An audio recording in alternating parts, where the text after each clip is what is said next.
Judge Jamal Hayes tapped his fingers on the steering wheel, humming along to the jazz playing softly through his car's speakers. The leather seats of his new Mercedes still had that fresh car smell he loved.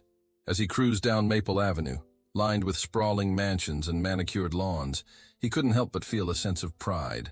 After years of hard work, he'd finally made it to this exclusive neighborhood. His peaceful drive came to an abrupt halt as red and blue lights flashed in his rearview mirror. Jamal's brow furrowed as he pulled over, wondering what he could have done wrong. He'd been driving well under the speed limit, enjoying the scenery. Officer Karen Michaels approached the driver's side window, her hand resting on her holster. "License and registration," she demanded, her tone clipped and harsh. Jamal complied, reaching for his wallet. "May I ask what the problem is, officer?" Officer Michaels ignored his question, snatching the documents from his hand. Her eyes narrowed as she scanned them, then looked back at Jamal. "Step out of the vehicle, sir." "Excuse me?" Jamal's confusion turned to disbelief. "I don't understand. What's going on?" "I said, step out of the vehicle. Now." Officer Michaels' hand tightened on her holster. Jamal's heart raced, but he kept his voice calm and steady. "Officer, I'm Judge Jamal Hayes. This is my car. I live just down the street. There must be some misunderstanding." Officer Michaels scoffed. "A likely story. Out of the car now." "Don't make me ask again." Jamal slowly opened the door, his mind racing. As he stepped onto the pavement, he noticed curious neighbors peeking out from behind curtains. The shame and anger burned in his chest, but he fought to keep his composure. "Turn around, hands on the car," Officer Michaels barked. "This is completely unnecessary," Jamal protested, even as he complied. "I've done nothing wrong." Officer Michaels began patting him down roughly.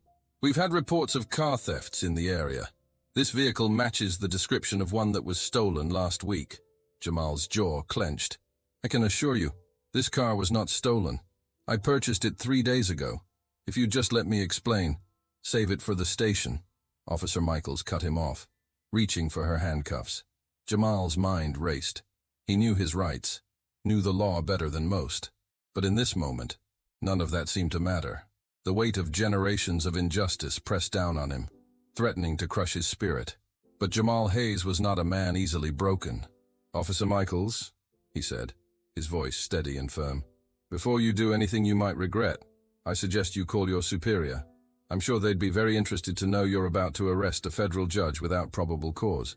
Officer Michaels hesitated, her hand hovering over the handcuffs. "You expect me to believe you're a judge?" "I expect you to do your job properly," Jamal replied, "which includes verifying my identity before making a wrongful arrest. Call your superior. Now." Something in his tone must have gotten through to her. Officer Michaels took a step back, her confidence wavering. She reached for her radio, her eyes never leaving Jamal. As they waited for a response, tension crackled in the air. Jamal could feel the eyes of his neighbors on him, could almost hear the whispers behind closed doors. He'd fought so hard to get here, to prove himself worthy of respect and admiration. And now, in the span of a few minutes, he was reduced to a suspect in the eyes of those who should have been his peers. The radio crackled to life, and a gruff voice came through. "Michaels, what's the situation?" Officer Michaels explained, her voice growing less certain with each word. When she finished, there was a long pause. "Michaels, stand down immediately. Judge Hayes is a respected member of the community. I'm on my way." The color drained from Officer Michaels' face as she lowered her radio. She looked at Jamal, a mix of confusion and embarrassment in her eyes. I'm sorry, Your Honor. There seems to have been a misunderstanding." Jamal straightened his jacket, his dignity intact despite the ordeal. "A misunderstanding. Is that what we're calling racial profiling these days, Officer Michaels?" Before she could respond, another police car pulled up. A tall, older man with salt and pepper hair stepped out. Captain Roberts, the head of the local precinct. "Judge Hayes," he called out as he approached. "I can't begin to apologize enough for this incident. Rest assured, we'll get to the bottom of this." Jamal nodded, his mind already racing with the implications of what had just happened. This wasn't just about him anymore. It was about every person of color who'd ever been wrongly accused, every life ruined by unchecked prejudice.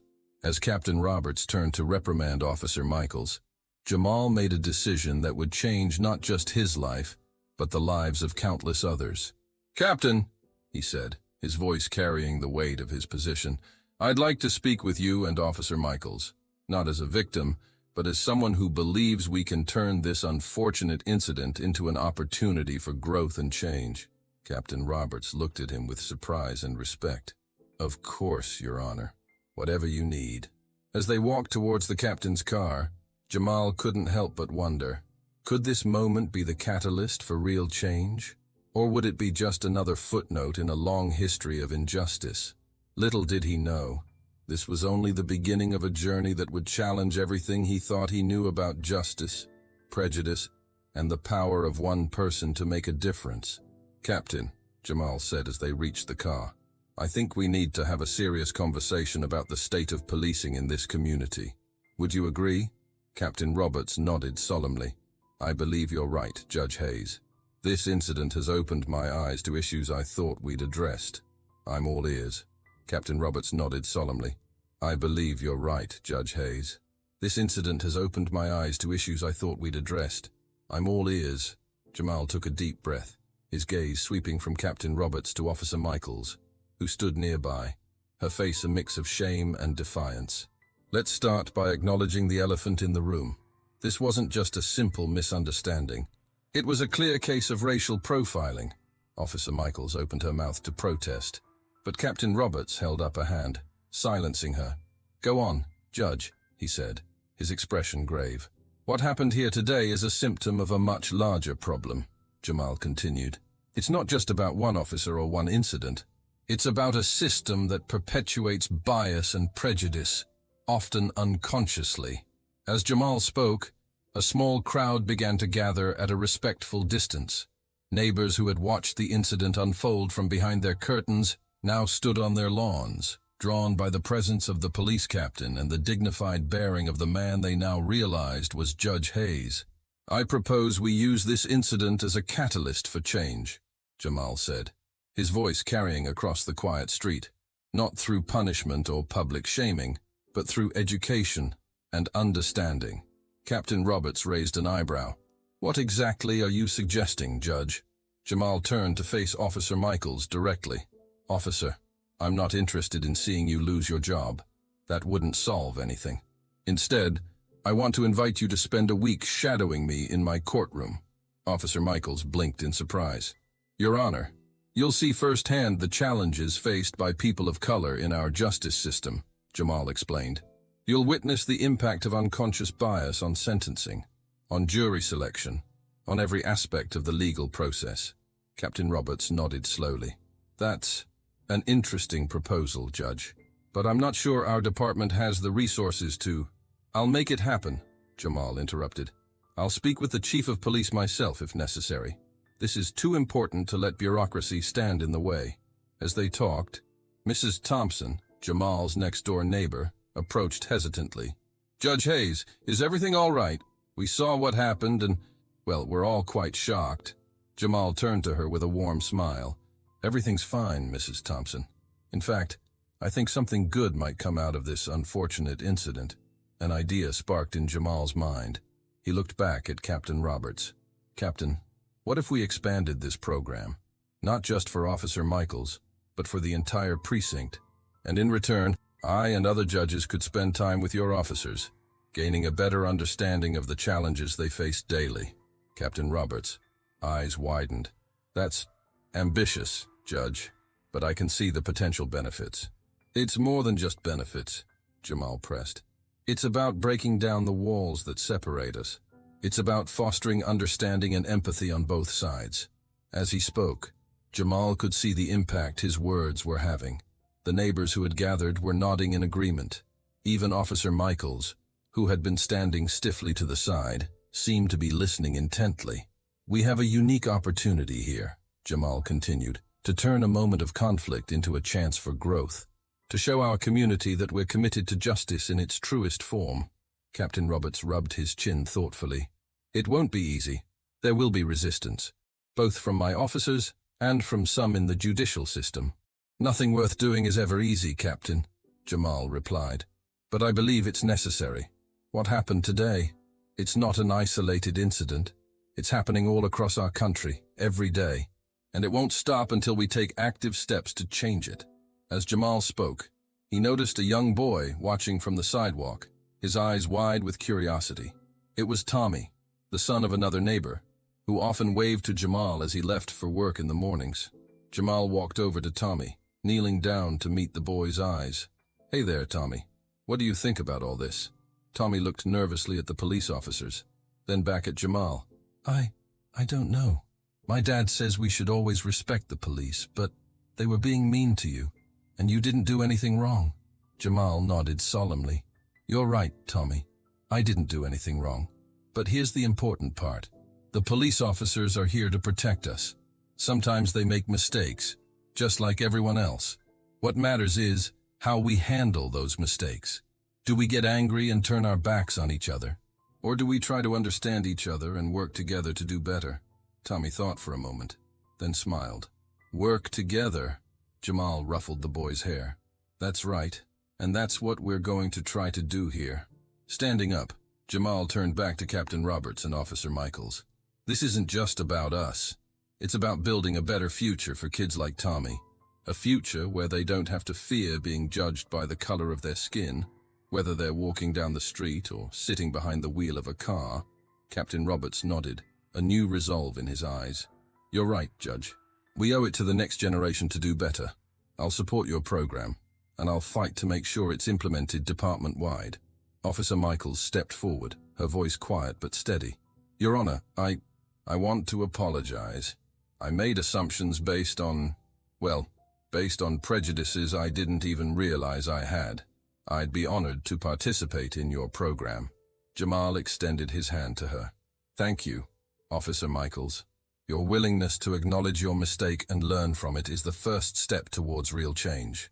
As they shook hands, a smattering of applause broke out from the gathered neighbors. Mrs. Thompson wiped a tear from her eye. Judge Hayes, we're lucky to have you in our community. Is there anything we can do to support this initiative?" Jamal looked around at the faces of his neighbors, seeing a mix of emotions: shame, hope, determination. "As a matter of fact, there is," he said. "This isn't just about the police and the courts. It's about our entire community. I'd like to organize a series of town hall meetings where we can all come together to discuss these issues openly and honestly." Captain Roberts nodded. "The police department would be happy to participate in those meetings, Judge. It's time we had some real dialogue with the community we serve." As the crowd murmured their agreement, Jamal felt a glimmer of hope. What had started as a humiliating and potentially dangerous encounter was transforming into something powerful, a movement for change that could ripple out far beyond their small community. But as he looked at the faces around him, Jamal knew that the real work was just beginning. Changing hearts and minds wouldn't happen overnight. It would take time, patience, and persistence. "Well," he said, clapping his hands together, "I think we've all had enough excitement for one day. Captain Roberts, Officer Michaels, why don't we meet tomorrow to start hammering out the details of our program?" As the crowd began to disperse and the police prepared to leave, Mrs. Thompson approached Jamal once more. "Judge Hayes," she said, her voice low, "I have to admit, when you first moved into the neighborhood, I was hesitant. I'm ashamed of that now. I hope you can forgive an old woman's foolishness." Jamal smiled warmly at her. "Mrs. Thompson, forgiveness is the first step towards understanding. I'm just glad we're moving in the right direction now." As he watched the last of the police cars drive away, Jamal couldn't help but feel a mix of exhaustion and exhilaration. He turned to head back to his house, his mind already racing with plans for the future. But as he reached his front door, he paused. Something about this whole situation felt off, like there was more going on than met the eye. He couldn't quite put his finger on it, but a nagging feeling in the back of his mind told him that this incident might have been more than just a random act of profiling. Jamal shook his head, trying to clear his thoughts. "One step at a time," he muttered to himself as he unlocked his door. One step at a time. Little did he know, those steps were about to lead him down a path far more treacherous than he could have imagined. As he closed the door behind him, his phone buzzed with a text message. It was from an unknown number and contained just 4 words. Watch your back. Judge. Jamal stared at the message, his blood running cold. What had he just gotten himself into? Jamal stared at the message, his blood running cold. What had he just gotten himself into? He quickly locked his door and drew the curtains, his mind racing. The events of the day suddenly took on a more sinister cast. Was the traffic stop really just a case of racial profiling, or part of something larger? Jamal's judicial instincts kicked in. He needed more information before jumping to conclusions. He saved the number and screenshot the message, then called his longtime friend and confidant, Detective Marcus Johnson. Marcus, it's Jamal. I need your help with something. Off the books. Marcus's voice came through, concern evident. Jamal? What's going on? Jamal quickly recounted the day's events, ending with the threatening text. I need you to trace this number, Marcus, quietly. Consider it done, Marcus replied. But Jamal, be careful. If someone's targeting you, we need to take this to the higher-ups. Not yet, Jamal said firmly. We don't know what we're dealing with. Let's gather some intel first.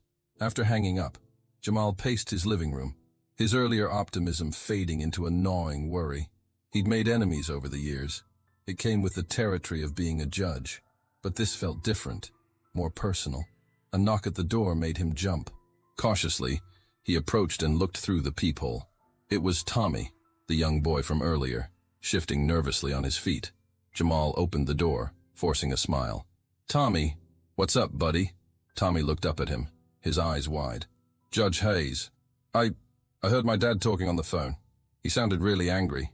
He said your name and something about teaching him a lesson. I thought you should know.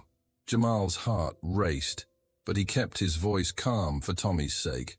Thank you for telling me, Tommy. That was very brave of you. Now go on home, okay? Everything's going to be fine. As Tommy scampered off, Jamal closed the door, his mind whirling. Tommy's father, Jack Wilson, was a local business owner. Jamal had ruled against him in a discrimination case last year. Could he be behind this? Before he could ponder further, his phone rang. It was Marcus. Jamal, I've got something. That number. It's a burner phone, but I traced its recent activity. It's been making calls to the police station. Jamal's breath caught. The police station? You don't think... I don't know what to think, Marcus cut in. But whatever's going on, it's bigger than we thought. You need to watch your step, Jamal. After hanging up, Jamal sank into his armchair, the weight of the situation settling on his shoulders. He'd wanted to make a difference, to change the system from within, but now it seemed the system was fighting back. His doorbell rang, startling him out of his thoughts. This time, it was Captain Roberts. Judge Hayes, the captain said, his face grim. We need to talk. Jamal led him to the living room, every nerve on edge. What's this about, Captain? Roberts sighed heavily. There's no easy way to say this, Judge. We've received an anonymous tip. There are allegations of corruption against you, bribery, misconduct on the bench. Jamal felt as if the floor had dropped out from under him. What? That's absurd. You can't possibly believe. I don't know what to believe, Roberts interrupted. But I had to warn you. There's going to be an investigation. And Judge, it's not looking good. As Roberts left, Jamal's mind raced. This wasn't a coincidence. The traffic stop, the text, Tommy's warning, and now these allegations. It was all connected. Someone was trying to discredit him, to destroy everything he'd worked for. But why? And more importantly, who? Jamal spent a sleepless night pondering these questions. By morning, he'd made a decision. He couldn't trust anyone, not the police, not his colleagues on the bench. He'd have to investigate this himself. He called in sick to work, something he'd never done in his entire career. Then he started digging. He pulled out old case files, court transcripts, anything that might give him a clue as to who might have a grudge against him. As he worked, a pattern began to emerge. Several of his recent rulings had gone against a local construction company, Apex Builders. They'd been cited for unsafe working conditions, discrimination, and environmental violations. And the owner of Apex Builders? None other than Jack Wilson, Tommy's father. But something still didn't add up. How did this connect to the police? And why now? A knock at the door interrupted his thoughts. Jamal approached cautiously, peering through the peephole. It was Officer Michaels. He opened the door a crack, chain still in place. "Officer Michaels, what are you doing here?" She looked nervous, glancing over her shoulder. "Judge Hayes, I need to talk to you. It's about what happened yesterday." "There's more to it than you know." Jamal hesitated, then undid the chain. As Michael stepped inside, he noticed her hands were shaking. "What's going on, officer?" he asked, leading her to the living room. Michaels took a deep breath. "That traffic stop yesterday. It wasn't random. I was ordered to pull you over." Jamal's eyes widened. "Ordered? By whom?" "I don't know," she said, her voice barely above a whisper. "The order came from higher up. They told me to find any reason to stop you, to provoke an incident. I didn't know why. I followed orders." Jamal sank into his chair, his mind reeling. "Why are you telling me this now?" Michaels looked down, shame evident on her face. "Because what you said yesterday, it got to me. I became a cop to help people, not to be a pawn in someone's game. When I heard about the corruption allegations against you, I knew something wasn't right." As Jamal processed this information, another knock came at the door. This time, it was Marcus. "Jamal, we've got a problem," Marcus said as he entered, then stopped short at the sight of Officer Michaels. "What's she doing here?" Quickly, Jamal brought Marcus up to speed. The detective's face grew darker with each revelation. "Ooh, this goes deeper than we thought," Marcus said grimly. "I did some digging on Apex builders. They're currently bidding on a massive city contract, one that would be worth millions. But their history of violations should disqualify them. Unless they can discredit the judge who made those rulings," Jamal finished, the pieces falling into place. Officer Michaels spoke up, her voice stronger now. "There's more. I've heard rumors at the station. Some of the higher-ups are in Apex's pocket. They've been burying reports, looking the other way on violations." The three looked at each other, the gravity of the situation sinking in. This wasn't just about Jamal anymore. It was about corruption that ran through the entire system, from the police force to the highest levels of city government. "We need proof," Jamal said, his judicial mind kicking into gear. "Without hard evidence, it's our word against theirs." Marcus nodded. "I might be able to get access to some internal police records, if we can connect the dots between Apex and the corrupt officers. And I can help," Michaels added, a newfound resolve in her voice. "I know which officers to watch, which ones have been acting suspiciously." Jamal looked at them both, feeling a glimmer of hope. "It's risky. If we're caught, it's worth the risk," Marcus said firmly. "This is bigger than any of us." As they began to formulate a plan, Jamal couldn't shake the feeling that they were stepping into dangerous territory. They were up against powerful people who wouldn't hesitate to protect their interests. But he also knew they couldn't back down. Too much was at stake, not just his reputation, but the integrity of the entire justice system. As the sun began to set, casting long shadows across his living room, Jamal made a silent vow. He would see this through, no matter the cost. The truth had to come out. Little did he know, the path to that truth would lead him into the darkest corners of corruption and put everything he held dear at risk. As they finalized their plans, Jamal's phone buzzed with another text from the unknown number. "Back off, Judge." Last warning. Jamal showed the message to Marcus and Michaels. Their faces hardened with resolve. "They're getting nervous," Marcus said. "We must be on the right track." Michaels nodded grimly. "So, what's our next move, Judge?" Jamal looked at his unlikely allies, a detective friend and a police officer he'd met under the worst circumstances. He took a deep breath, steeling himself for what was to come. "We follow the money," he said firmly. "Every corrupt deal leaves a trail. We just need to find it." As night fell over the city, the three conspirators bent over laptops and documents, unaware that their every move was being watched. The game was afoot, and the stakes were higher than they could possibly imagine. "We follow the money," he said firmly. "Every corrupt deal leaves a trail. We just need to find it." As the night wore on, Jamal, Marcus, and Officer Michaels pored over documents, cross-referencing dates, names, and transactions. The living room table was covered in papers. Laptops hummed, and the air was thick with tension. "Look at this," Marcus said, pointing to his screen. "There's a pattern of large deposits into the account of Deputy Chief Richards.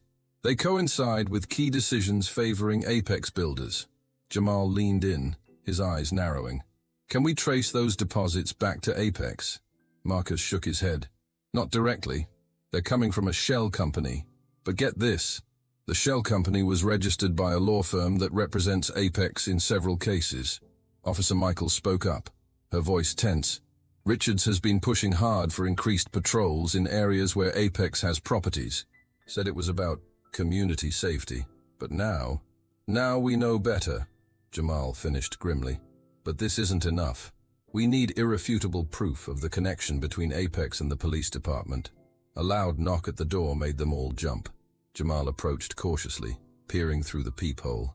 His heart raced as he recognized the figure outside. "It's Captain Roberts," he whispered to the others. Marcus and Michaels exchanged worried glances. "Should we hide?" Michaels asked. Jamal thought for a moment, then shook his head. "No. If he's part of this, hiding you will only make us look guilty.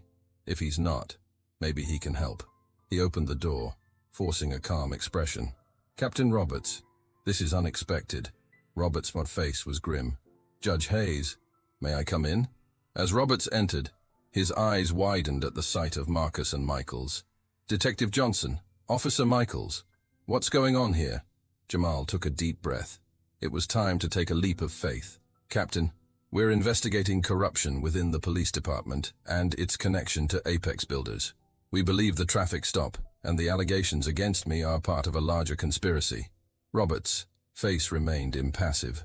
For a long moment, silence hung heavy in the room.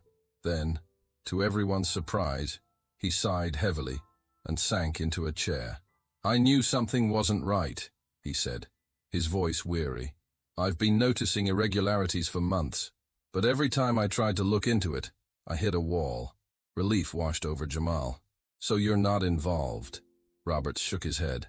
"No, but I've been afraid to dig too deep. These people, whoever they are, they've got influence. I was worried about my family, my pension." Michaels stepped forward, her face determined. "Captain, we need your help. We're close to uncovering something big, but we need access to records that only you can provide." Roberts looked at each of them in turn, conflict clear on his face. Finally, he nodded. "All right, I'm in. What do you need?" As the night turned to dawn, the group worked tirelessly, piecing together a complex web of corruption. With Roberts' help, they uncovered a trail of doctored reports, suspicious transfers, and questionable promotions. But as the sun began to rise, casting a golden glow through the windows, they realized they had a new problem. "We've got the evidence," Marcus said, rubbing his tired eyes.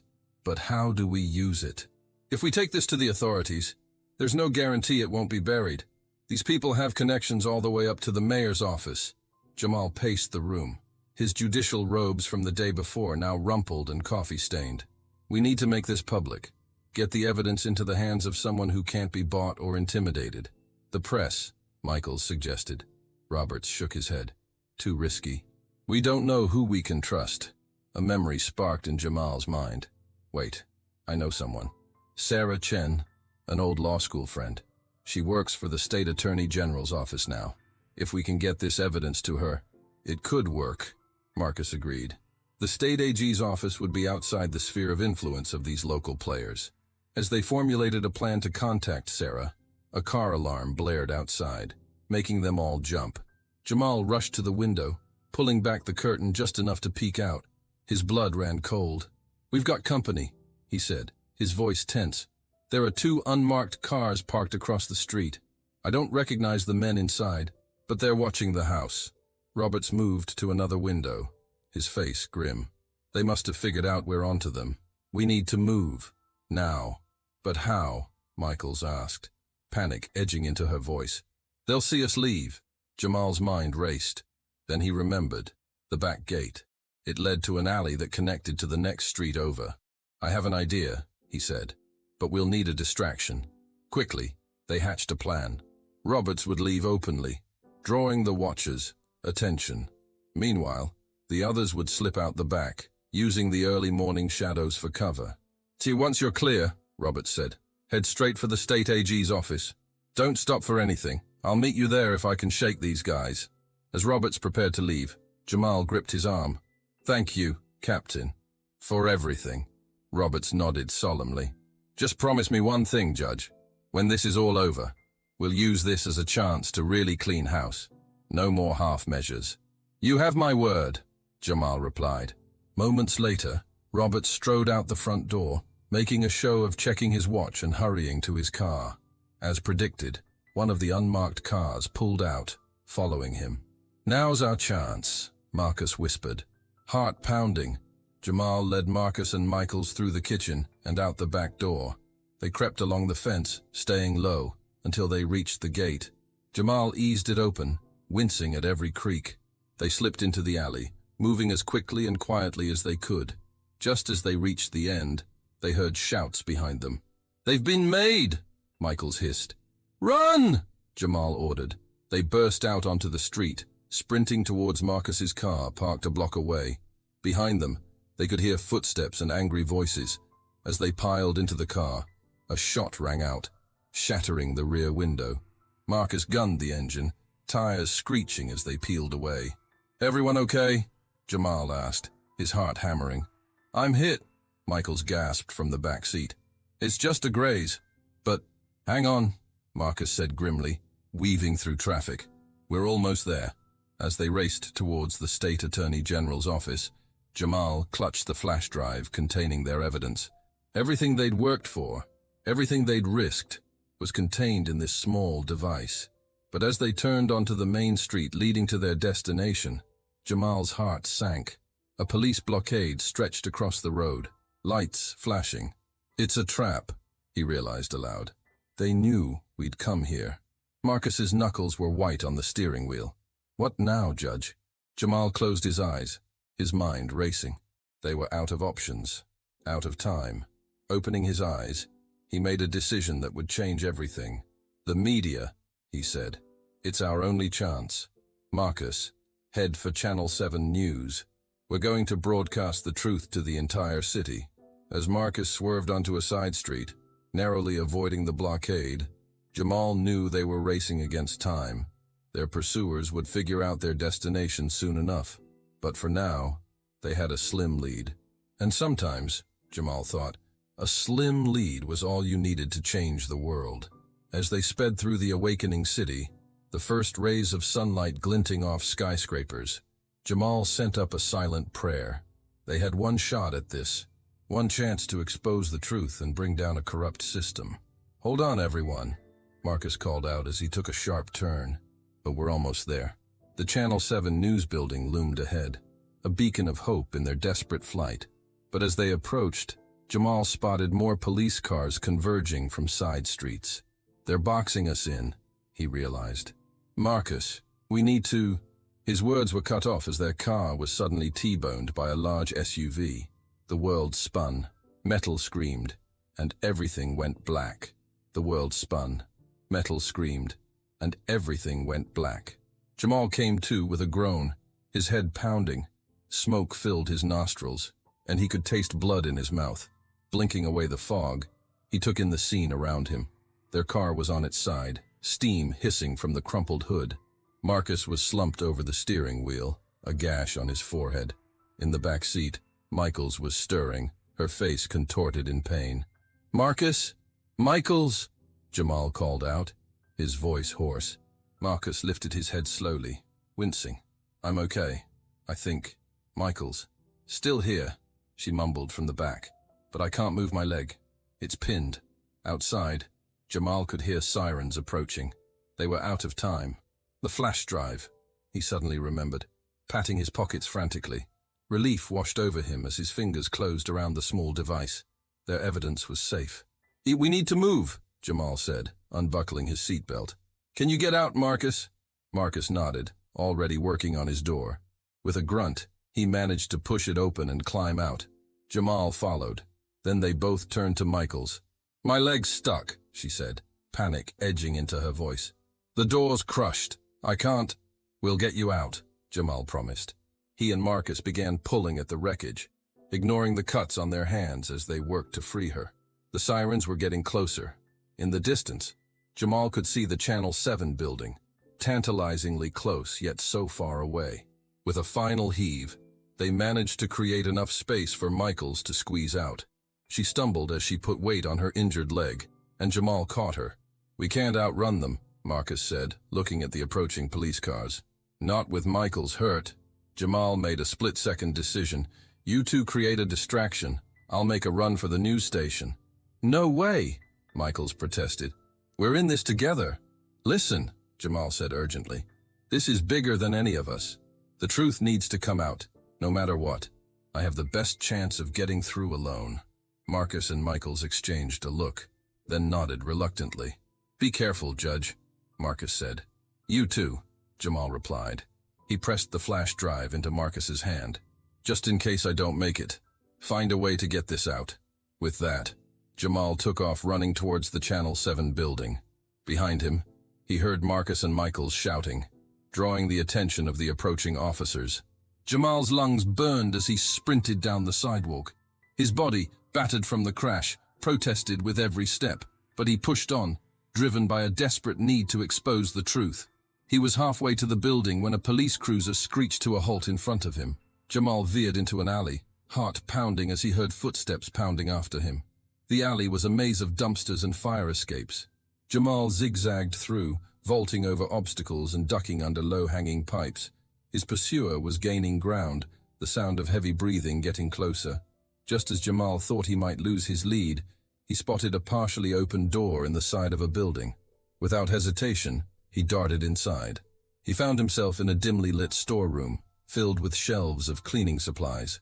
Jamal crouched behind a stack of boxes, trying to quiet his ragged breathing as he heard the officer run past the door. For a moment, all was quiet. Then, a voice crackled over a radio. "All units, be advised. Suspect Jamal Hayes is headed towards Channel 7 News. Apprehend at all costs. He is to be considered armed and dangerous." Jamal's blood ran cold. They were painting him as a criminal, setting the stage to discredit anything he might say. He needed to get to the news station fast, before they could spin their narrative. Cautiously, he made his way through the building. It seemed to be some kind of office, deserted in the early morning hours. As he passed a window, Jamal realized with a jolt that he was actually in the building adjacent to Channel 7. An idea formed in his mind. It was risky, possibly insane, but it might be his only chance. Jamal found the stairwell and climbed to the roof. The cool morning air hit him as he emerged, and he could see the Channel 7 building looming next door. Between the two buildings was an alley, about 10 feet wide. "I must be out of my mind," Jamal muttered as he backed up for a running start. He sprinted across the roof, his heart in his throat. Just as he reached the edge, he pushed off with all his might. For a terrifying moment, Jamal was airborne, the alley yawning beneath him. Then his feet hit the opposite roof, and he rolled to absorb the impact. Panting, Jamal picked himself up. He'd made it. He was on the roof of Channel 7 News. Finding the roof access door, Jamal made his way into the building. He could hear the bustle of the newsroom below, preparing for the morning broadcast. As he descended the stairs, Jamal's mind raced. How could he convince them to put him on air? Would they even believe him? He burst into the newsroom, causing heads to turn. "My name is Judge Jamal Hayes," he announced, his voice carrying across the stunned silence. "I have evidence of widespread corruption in the police force and city government. I need to speak on air immediately." For a moment, no one moved. Then a woman stepped forward, her eyes sharp with interest. "I'm Linda Chen, executive producer. You have 2 minutes to convince me why I should risk my career on this." Jamal took a deep breath and began to speak. He laid out the evidence they'd uncovered, the connections between Apex builders and corrupt officials, the attempts to silence him. As he spoke, he saw the shock and realization dawning on Linda's face. When he finished, she was silent for a long moment. Then she turned to her team. "Get him to makeup. We're going live in 10 minutes. A flurry of activity erupted around Jamal. As a makeup artist dabbed at his cuts and bruises, Linda briefed him on what to expect. "We'll introduce you. Then you'll have 5 minutes to present your case." Be clear, be concise, and be ready for pushback.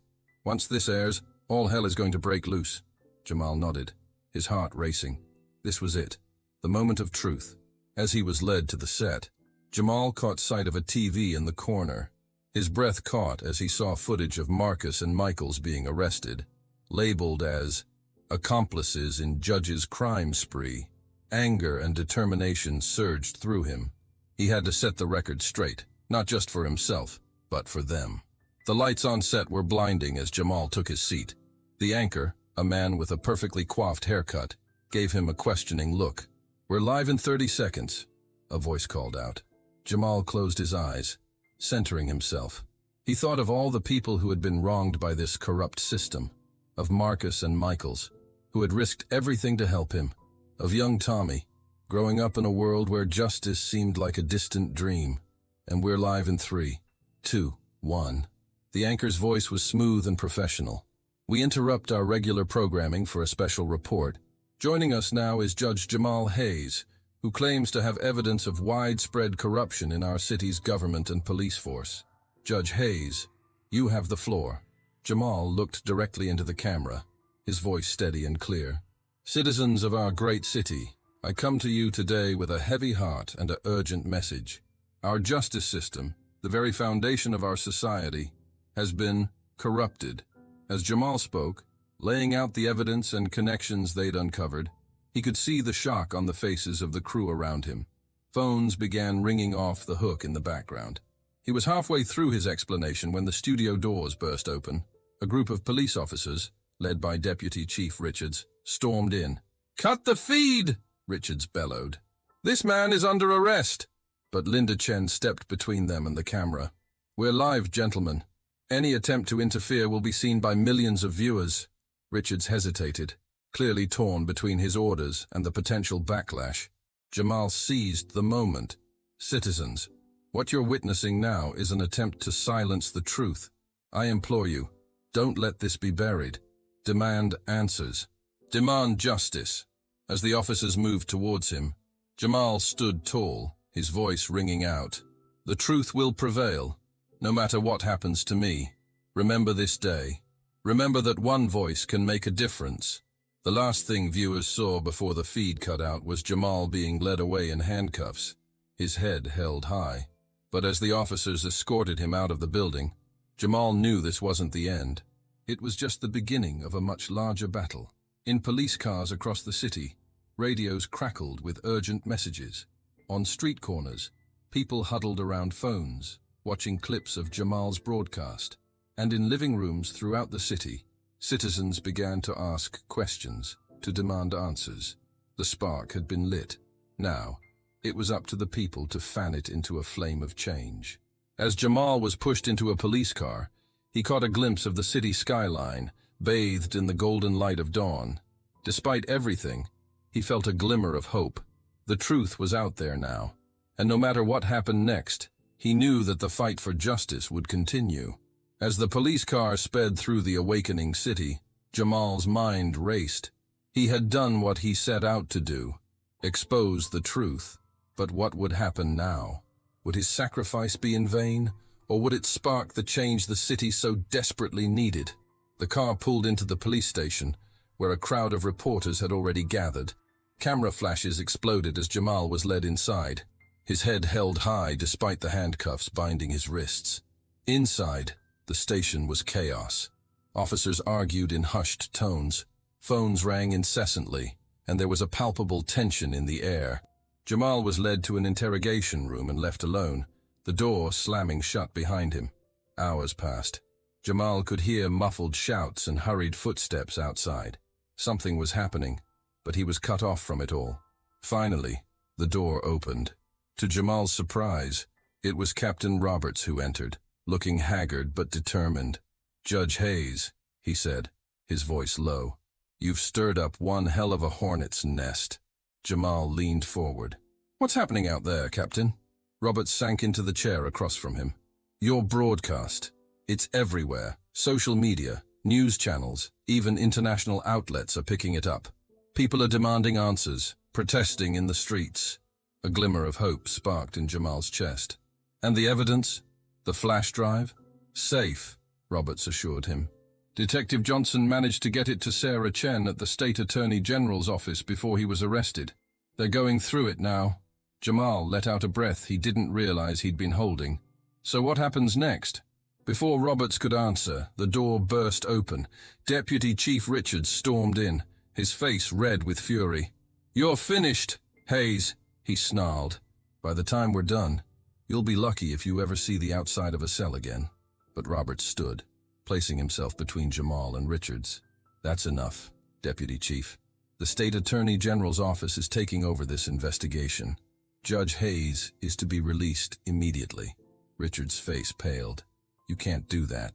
You have no authority." "Actually, he does," a new voice said.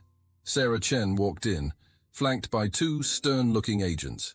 "By order of the Attorney General, this entire department is under investigation. Deputy Chief Richards, you're under arrest for corruption, obstruction of justice, and conspiracy." As Richards was led away, protesting loudly, Sarah turned to Jamal. "You took one hell of a risk, old friend, but it paid off. We've got enough evidence to bring down half the city government." The next few weeks were a whirlwind. Jamal found himself at the center of a storm of media attention, legal proceedings, and public outcry. The evidence he and his allies had gathered proved damning. One by one, corrupt officials were arrested, from low-level cops to high-ranking city officials. Apex builders, illegal activities were exposed, leading to the company's downfall. Jack Wilson, Tommy's father, was among those arrested, charged with bribery and fraud. But amidst the satisfaction of seeing justice served, Jamal couldn't shake a sense of unease. The system that had allowed this corruption to flourish was still in place. Real, lasting change would require more than just arresting a few bad actors. It was this thought that led Jamal to make a decision that would shape the rest of his life. On a crisp autumn morning, Jamal stood before a podium, cameras flashing as he prepared to address the city. Taking a deep breath, he began to speak. "Citizens of our great city, we have weathered a storm of corruption and deceit. We have seen how those entrusted with power can abuse it for personal gain. But we have also seen the power of truth and the courage of those willing to stand up for what's right." He paused, looking out at the sea of faces before him. "It is not enough to simply remove the bad apples. We must examine the entire orchard. That is why, today, I am announcing my resignation from the bench." A murmur ran through the crowd. Jamal held up a hand for silence. "I am stepping down not because I am guilty, but because I believe I can do more good working outside the system. I'm establishing an independent watchdog organization dedicated to rooting out corruption and ensuring transparency in our government and law enforcement agencies." As he continued to outline his plans, Jamal could see the mix of emotions on the faces before him. Surprise, respect, hope. He knew the road ahead would be difficult, but he was ready for the challenge. In the weeks that followed, Jamal threw himself into his new role. He assembled a team of dedicated individuals, including Marcus and Michaels, who had been cleared of all charges. Together, they worked tirelessly to build an organization that would serve as a check on power and a voice for the voiceless. It wasn't easy. They faced resistance from those who preferred the status quo, threats from those with something to hide. But they also found allies in unexpected places, honest cops who were tired of the corruption, community leaders who wanted to see real change, ordinary citizens inspired to take a stand. 1 year after his fateful broadcast, Jamal stood in the community center of the neighborhood, where he'd once been wrongfully stopped. The room was packed with people from all walks of life, gathered to hear about the progress of his organization. As he looked out at the crowd, Jamal spotted a familiar face. It was Tommy, the boy who had warned him that day long ago. Tommy was older now, his face more serious, but his eyes still held that same curiosity. After the meeting, Tommy approached Jamal. "Judge Hayes, Mr. Hayes, I wanted to thank you. What you did, it changed things. My dad, he's in prison now, but I understand why, and I want to help make things better, like you did." Jamal felt a lump in his throat. He placed a hand on Tommy's shoulder. "You already have, Tommy. You took a stand that day, And that's where it all starts, with one person willing to do the right thing. As Tommy walked away, Jamal felt a renewed sense of purpose. The work was far from over. There would always be those who sought to abuse power, to twist the system for their own gain, but there would also always be those willing to stand against them. Later that night, Jamal stood on the balcony of his apartment, looking out over the city.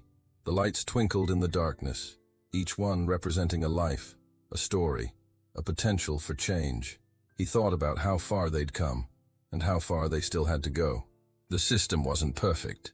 It might never be, but it was better, more transparent, more accountable, and most importantly, people were awake now. They were watching, questioning, demanding better from their leaders and institutions. As he turned to go inside, Jamal's phone buzzed with a text. It was from Sarah Chen at the Attorney General's office. New lead on corruption in the mayor's office. You up for another fight? Jamal smiled. Some might have been daunted by the prospect of another battle, but for him, it was a reminder of why he'd started this journey in the first place. He typed back a simple response. Always. Closing the balcony door behind him, Jamal felt a sense of peace wash over him. He had chosen a difficult path, one that would likely never end, but it was the right path. And as long as there were people willing to stand up for what was right, there was hope. The city slept, unaware of the battles being fought on its behalf. But Jamal Hayes was wide awake, ready to face whatever challenges the new day might bring. For he knew now, more than ever, that one voice could indeed make a difference. And he would keep raising his voice, keep fighting the good fight, for as long as it took. As dawn broke over the horizon, painting the sky in hues of pink and gold, Jamal allowed himself a moment of reflection. The journey that had begun with a simple traffic stop had led him here, to a place he never could have imagined. He thought of all the lives that had been touched, all the changes that had been set in motion, and he knew, with unshakable certainty, that it had all been worth it. With renewed determination, Jamal turned to face the new day. The fight for justice was far from over, but he was ready to stand tall, to speak truth to power, to be the change he wanted to see in the world. And as the sun rose fully, bathing the city in its warm light, Jamal Hayes stepped forward into a future full of challenges, but also full of hope. For he had learned the most important lesson of all, that in the face of injustice, silence was never an option. And that even in the darkest of times, one voice, raised in the name of truth and justice, could light the way forward.